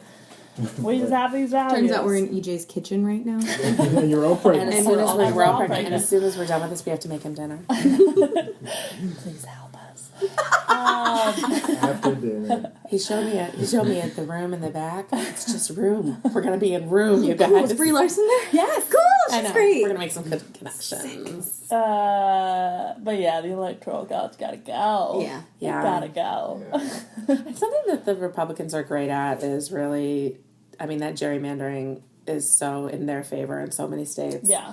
I don't know how we'll change it. But what gave me hope was in one of the things at the Watch Us Run event, Michael Moore was talking about how when women were fighting for the right to vote, they had to convince men, 100% of men, to change their mind. They were like, there was no women representing you at that time. Right. So they had a way more, less hopeful situation than we do now. He was like, I think we only have to, turn, the equivalent of 3 states around in order for us to get this electoral college shit out of the books. So, it's an uphill battle, but, worse things have You're right. left before. I think like we just being gotta, around we gotta do it, guys. I totally agree with you, and I think that it's a good time right now because, like EJ and I were saying before, I would never have considered myself a political person. 100%. I was not a history buff. Ignore it, just go along, make my own decisions, and then I'm out. Right. But now I'm like, no, I'm here, and this is wrong. Yes. We need help. We need people like me, and everyone that hasn't been political for so long, Right. where it's like, okay, now I'm fired up, Yeah. and I'm Woke. ready to go. We're woke, right? Woke. Whoa. We're woke. We're waking. We're awakening. We're It's the awakening. It's the awakening. Oh, that's so scary. The best part of the march were the chants. Yes. What were the chants? Yeah. Agreed. What were some chants? Well, I didn't know about these chants that happen all over So cute. marches, right? So, one is fired up, ready to go, right? I love you them. somebody yells fired up, and you yell ready to go. Fired up. No, it's a saying. Oh, fired up, Fired up. ready to go, Ready to go. fired up, Fired up. ready to go, Ready to go. You just do it over and Sounds over. like you're going to a club, though. It was Like, it's Obama's like- thing. It was Fired Obama's up and thing. up He what? learned that in South Carolina from the lady. Oh, That's an so cute. angel. I know. It's an Obama thing? Yes, he used to do it. And then, Is she going to because the she club? was from NAACP and she was also a private eye. That's my I favorite part of know. that story. And she was like an older lady in the Yes. back with her hat. Now, then there's also Show Me What Democracy Looks Like. This is what democracy Democracy looks looks like. Show me what democracy looks like. This is what democracy looks like. Nice move, Best CJ. part. That's good. That's really good. Yeah, here, I'll find, I taped There a was little- one that I really loved that was the women's rights are human rights. I didn't know that one. What does it say? It was just women's rights are human rights. But how's it go? But just women's rights are human Go, rights. go, just tell me. It's just tell me facts, how it goes. though. Okay. Oh no, it wasn't that one. It was the other one that was My Body, My Choice, and there were Her men body, her echoing. choice. Yeah, I just Her body, her tears. choice. Yeah, that was a good one. Because they would pop up out of nowhere. And there'd be a bunch of women being like, my body, my choice. then And then men would pop the up men from were the like, ground. her body, her choice. And I was like, oh God, they I know, care. right? Okay, here's this one. Does it give you a hope in men Oh my God, I was so happy. Yes. I thought at first, I was like, maybe they'll be like 10%. There was like almost 50%, I would say. 40. Yeah.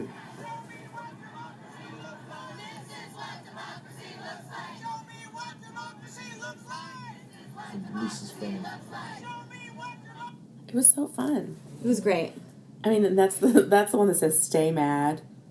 There's Black Lives Matter. So many There's great so many signs. signs in Russian. But yes, I think it did give me a lot of hope about young people and men. I mean, like, look, I already said it. I'm in my bubble. Mm-hmm. The men in my world are lovely, and even when they're like, just let's wait and see, they're still good humans, and they're not against anything that I stand for. But it was so nice to see, you know, like, dads with daughters on their shoulders, or, you know, 14-year-old boys who can have way better things to do on a Saturday morning, being there and being present and talking to people. A lot of girls to hit on. They got so many numbers, but wait, because they're 14. That's right. Lisa. Sorry. To delete a number. But yes, it was hopeful. I mean, it was really, like, when I left, I was, like, tingly. Yeah. Yeah, this is my favorite picture. Showing Yeah, pictures. so it's a dad with a feminist jacket on, and then his little girl has the same feminist jacket on. She's sitting on his shoulder. The thing that got me the most, I don't know, I think it was in D.C., was that little, I think she's a little Asian girl, maybe 2 years old, holding a cardboard sign. Scribbles. It's like, bitch, you got something to say. Mm-hmm. And she's sitting up there, and she's got, like, serious face on, 2 hands on the sign. She's like, I'm in it to win it. And her childlike mind says, fuck you, Trump. Yeah, my pussy, my choice. And there's also a little boy that says, I like naps, but I stay woke. I love that one. Yes. I saw a little girl in LA that her parents had obviously just printed this, but it said, she was probably like 3 or 4, and it said, I'm watching and I'm learning and I'm going to vote in 2028. And I was like, the memories we're going to have. Well, we can't let Trump get a second term, right? That can't happen. I don't think he'll complete a first term. I don't think he'll make it through, like, 2018. Yeah. I think it's like 6 months. And then, ladies, get ready, because it's President Pence. Well, you know what? As much as I hate that motherfucker, he's handsome. No. As much as I hate him, he is a politician. He's a career Yes. politician. He is not... he's not going to say crazy child. ass things. Right. He's not going to say, he's in it for the millions like of people. He'll go through the proper procedures. channels, and he might not do things that we agree with. He knows how to read. He can read. He might be kind of a dick, but by kind of, we all know. Yes, he is the grown-up equivalent of James Spader from Pretty in Pink. I'll say this. He did go see Hamilton. That's right. Yeah. He may be judging the Giving gay money to the people arts. on the stage. He wants but to at least use he went. electric conversion therapy on all of them, but... But at least he can say electroconversion therapy. Yes, and knows what that is. Yes. Electroconversion therapy. Is that your Trump? Because we can work on that. That's my Trump. Hello, I'm Donald Trump. Okay. It sounds like a drunk Liza Minnelli. Wasn't Which is basically Donald Liza Trump? Minnelli. Which is just Liza.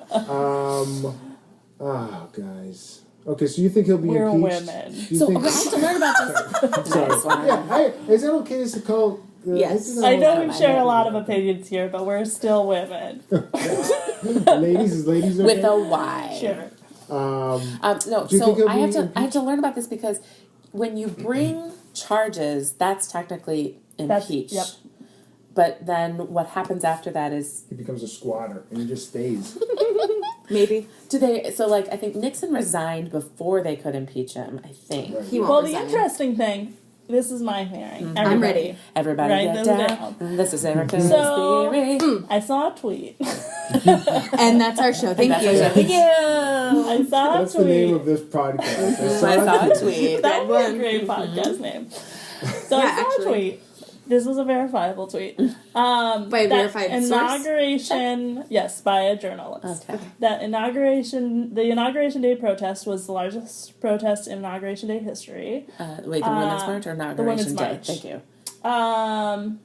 Was the largest day, blah, blah, blah. You know what I'm trying to say. Yes. The Women's March is the largest The protest. second largest was for Nixon. Mm-hmm. Nixon resigned a year later.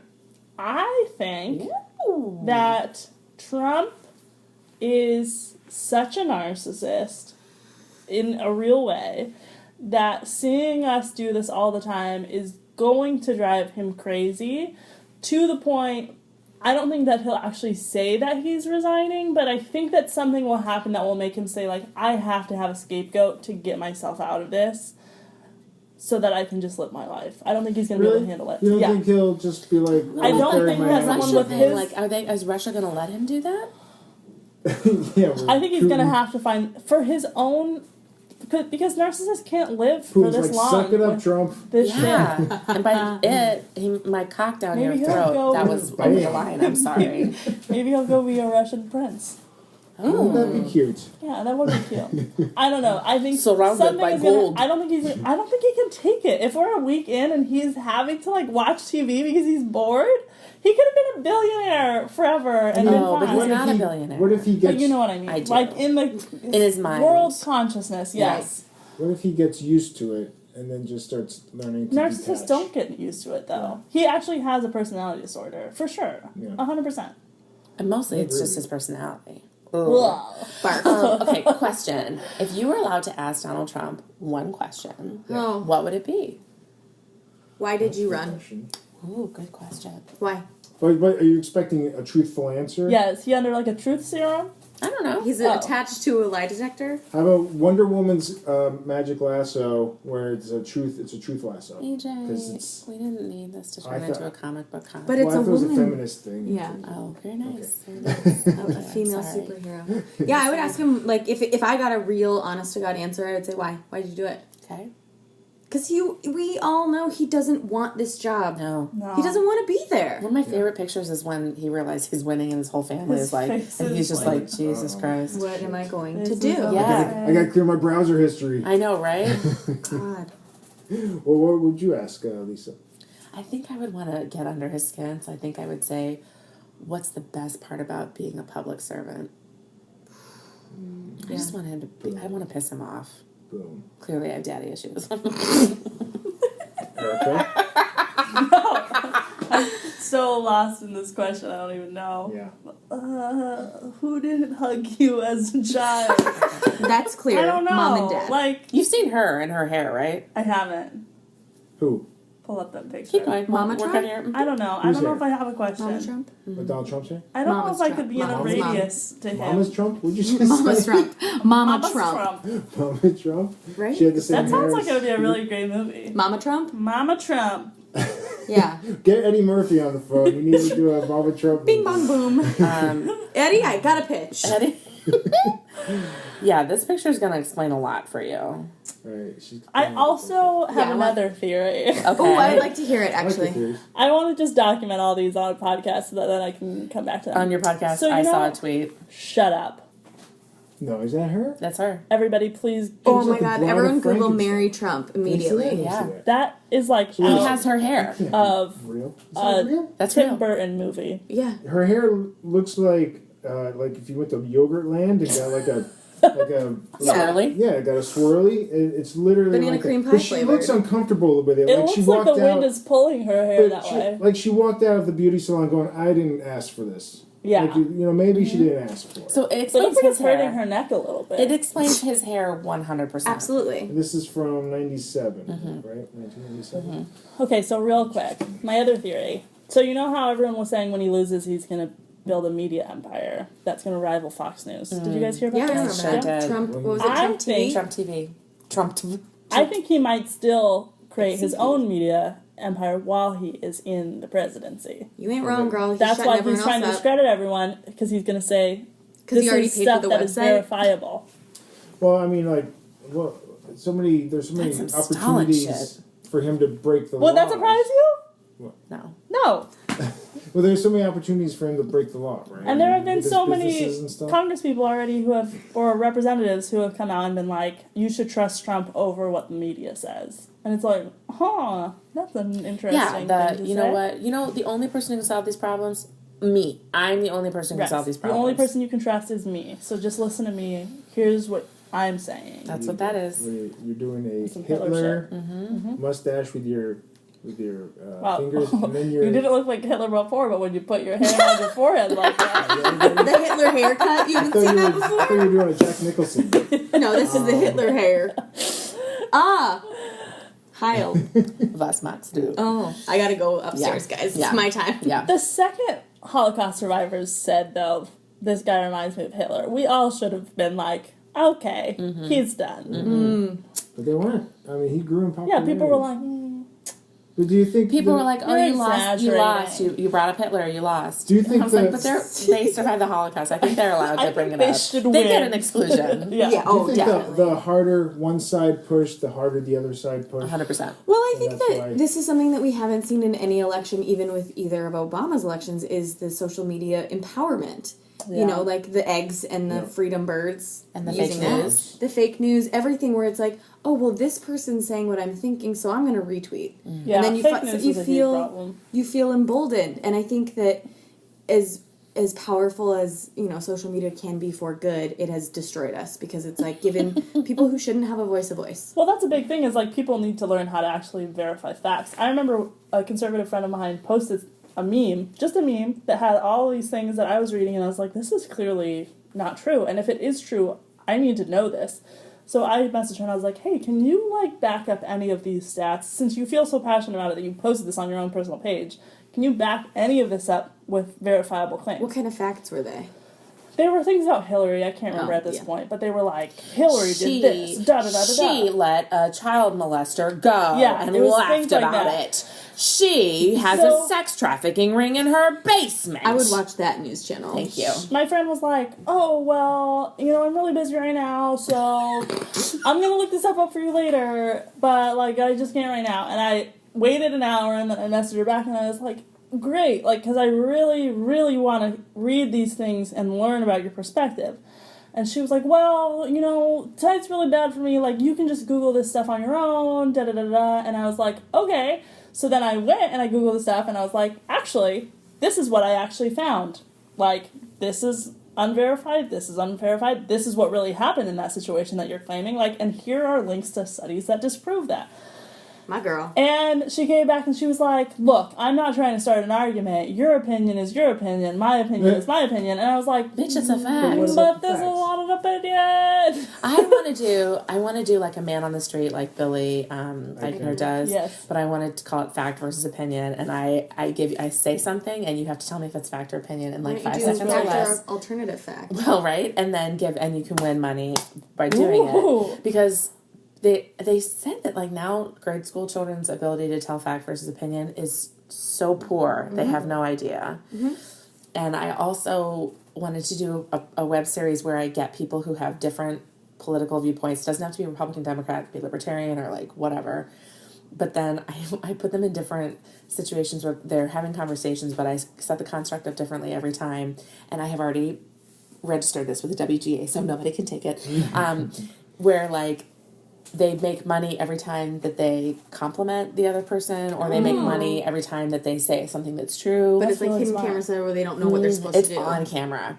And so, or like, you guys will make double the money if neither one of you fails, because like that's a scientific study. Like if they're collaborating, that they feel pressure. Like you'll make $150 here if you both say something that's accurate, but if you both get through it without getting dinged, you both make $300. Thank you. Nobody wanted to do it. My manager pitched it to Ellen, and they were like, "We would wait till sweeps, and that's too late for the election."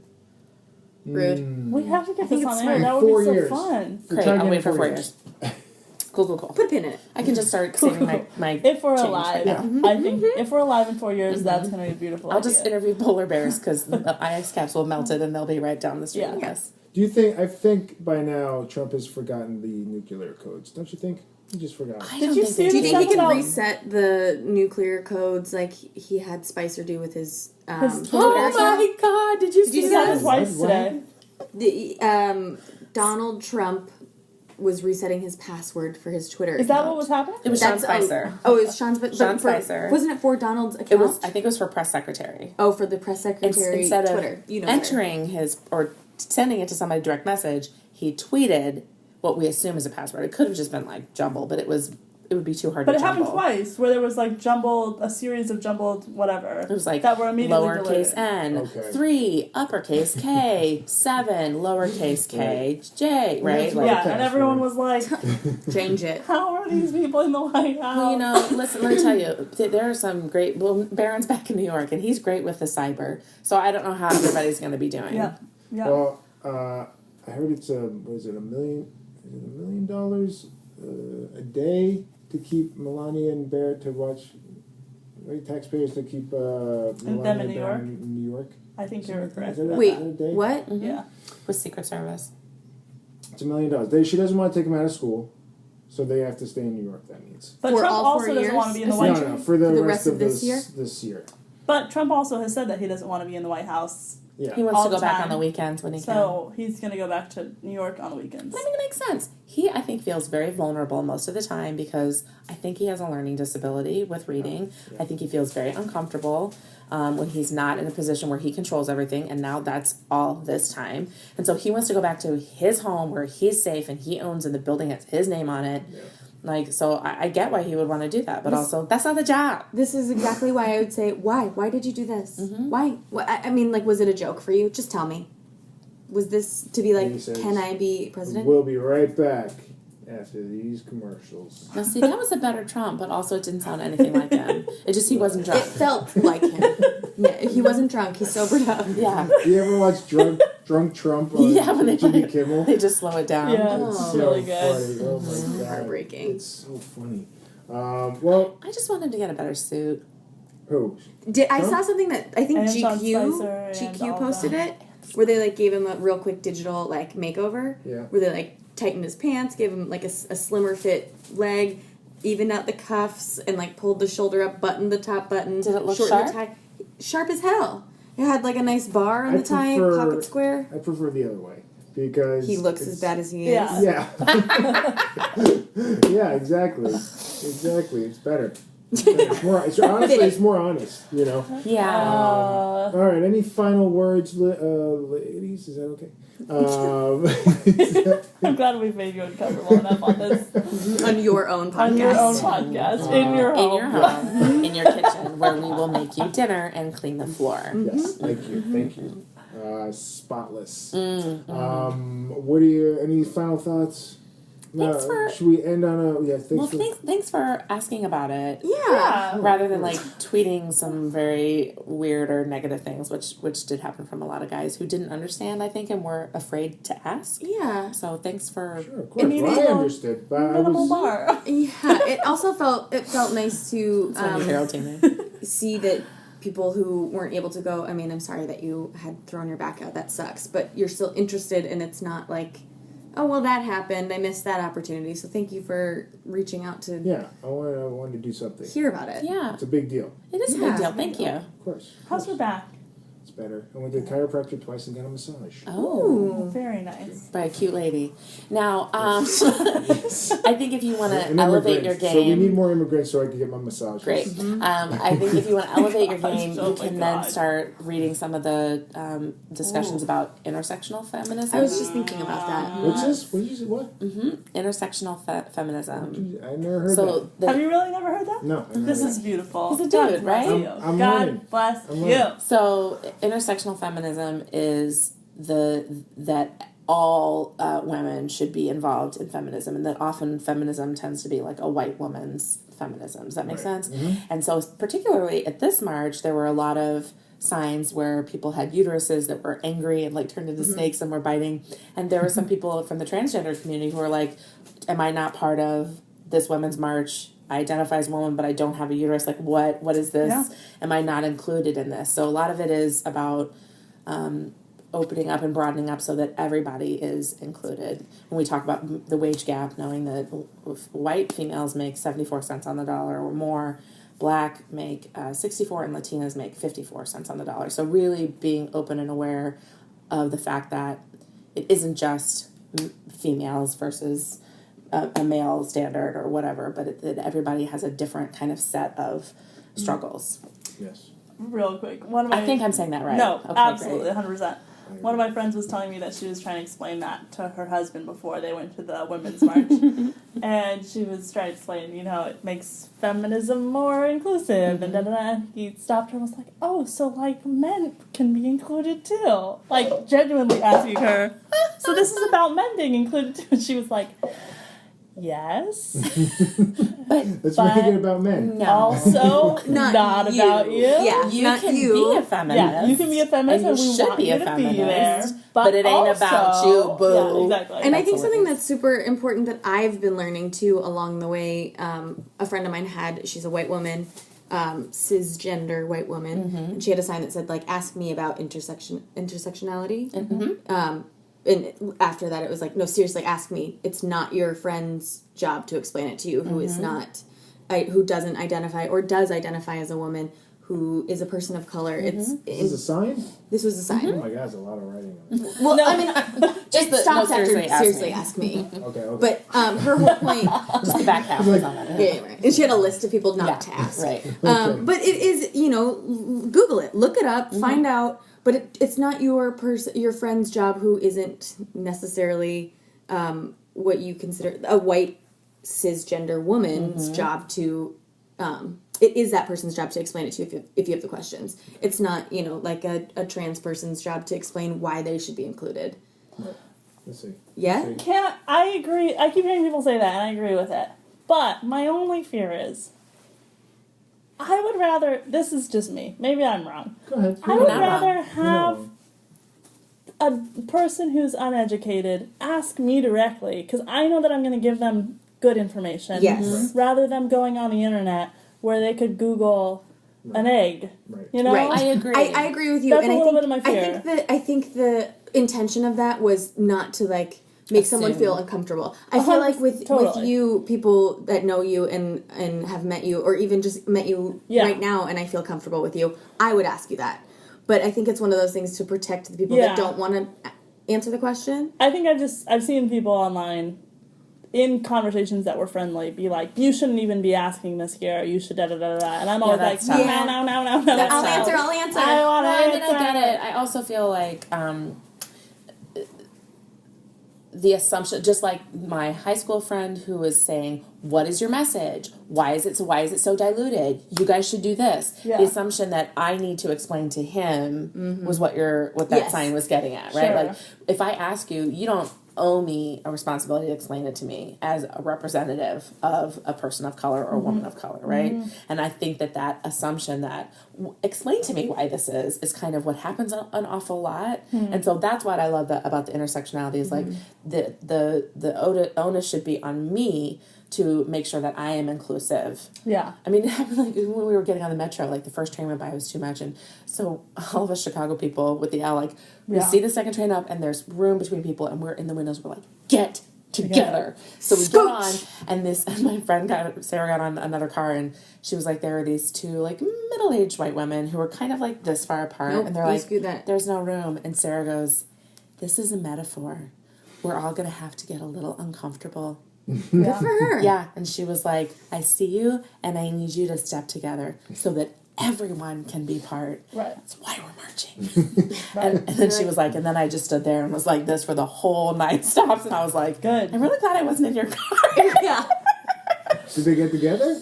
Yeah, because when somebody points you out and says, you are keeping people from participating because of your unwillingness to be uncomfortable, and calls you out, it's kind of, you have to. Yeah, I think that the bottom line to this is like, ask the question versus not asking the question. Ask the fucking question.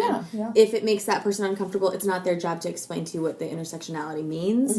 But if it's someone like Erika, then she's going to tell you the proper answer. Yeah. But do your research. Get your... Maybe let's push people towards resources we trust them. Yeah, right. Not just Google. Right. Right. I think that's my fear. That's it. Fox News. Yeah. Yeah, just ask Fox. Search Fox News. 100%. Sure. Breitbart will have a nice article on it. Breitbart. That was the best sign I saw. That's good. Breitbart.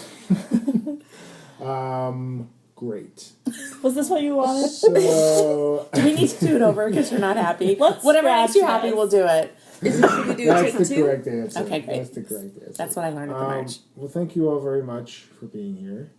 I greatly appreciate it. Thank you. I've learned a lot. And What have you hopefully- learned? List them. Yeah, we're out of time. Okay, great. It's not my job to tell you what I learned. Nice. Thank you. Nice. And that was the lesson. Thank you. Thank you. What a great way to end. Do you guys want to plug anything, like your own Twitter, so people can write you and tell you complain? to fuck off? And Yes. What's your Twitter handle again, EJ? Mine is at EJ Scott. That's mine too. You can you can write all of your complaints to EJ Scott. And send them also to bustle.com. Bustle. But go to bustle.com because they're dope. Download our app. I work on the app, so I want you to download it. I'm downloading it right now. I'm downloading it. I'll do mine. Mine's Carrie Weisberg. Carrie, like, you know, the bloody Carrie. Not period blood, pig's blood, Carrie. Okay. Weisberg, Making that distinction. Weisberg. Sometimes I'm funny, sometimes I'm not, but we can be friends. All right, that's nice. Mine is it's Linke, Linke. It's Linke. I think I just followed you today. Shut your goddamn mouth. I think so. So Lisa thinks I'm funny. Mine is Erika, Erika, Abdelatif. Okay, wait. We are Very gonna need that. phonetic. Do I need to spell that? ErikaAbdelatif. You just have to start typing. It Trump comes right up. would never be able to spell that ever. Oh, girl. Oh, very nice. I love your cover photo. All right. you. Well, thank you very much for being here. I really appreciate it. And we'll all see you at the April 15th march. Yes. Right? The march on taxes. What are we marching for? We want to see Donald Trump taxes. His tax returns. Yeah, that's not happening. Okay. But we're going to scare the fuck out of him. What about Yeah. the science march on Washington? That When's also. that? I think scientists are April marching. 2nd is the undecided date, is what I've heard. Did you say April 2nd? I think so, but they haven't They didn't decide. solidified it What yet. I might do, since I can't go to that, is fund a scientist to go. That's great. Or like donate. All right. Well, I assume there'll be sister marches here. There will be a sister march in Illinois. Oh, those signs are going to be on point. Yeah. Those signs. You know, ready. that is Get one ready. thing I would love to say, that those signs, like we mentioned before, were all so great. But I was like, I have faith in humanity right now. You bitches are funny. Yeah. Yes. There were Like, very few so misspellings as well. So funny. And also, I think one of my favorite ones, a friend of mine posted it, it just said, ugh. Yes! I was like, Bingo. yep, thank Nailed you. it. There was the white guy who was like, I had something to say, but I Yes. realized I should probably just shut up right now. It's great. That's good. It's so That's good. And speaking of which, I'm going to shut up. Yeah, we should Yes, stop. we We should should all. let it go. We'll talk here all Have night. a great EJ. night. Thanks for Thank being you. here. Bye. Go, ladies. Girl power. Women, fight the Go, girl power. patriarchy. Find your voice. Bye. Yes, bye. Say Katie Rich. Please. Yes. And there you go, folks. Thank you, ladies, women, females, for coming on the show and talking to me. I really appreciate it. So there you have it. And go get active, get proactive. It sounds like what is that? That's the acne cream. That's not what I mean. I mean, go do something. I apologize for the audio. I had to use my backup because I lost the audio earlier. So it still sounded pretty good though. One more time for plugs. At EJ Scott on Twitter, at EJ Podcast on Twitter, EJScott.com. I'm on Instagram, EJScott1106. Charity stuff, crowdrise.com/7on7. Running Blind on iTunes, Amazon, Google Play. Go check that out. Go follow the ladies, support them. And that's about it. Maybe I'll do another one of these sometime. And maybe I won't. I don't know. We'll see. We'll see. That is about it for now, folks. Go subscribe on iTunes. Check out my past podcasts and my future ones. I got a lot of great ones coming up. As I said earlier, I recorded a bunch of great interviews that I haven't released yet. So go check those out. Thank you so much. Have a great day. #girl power.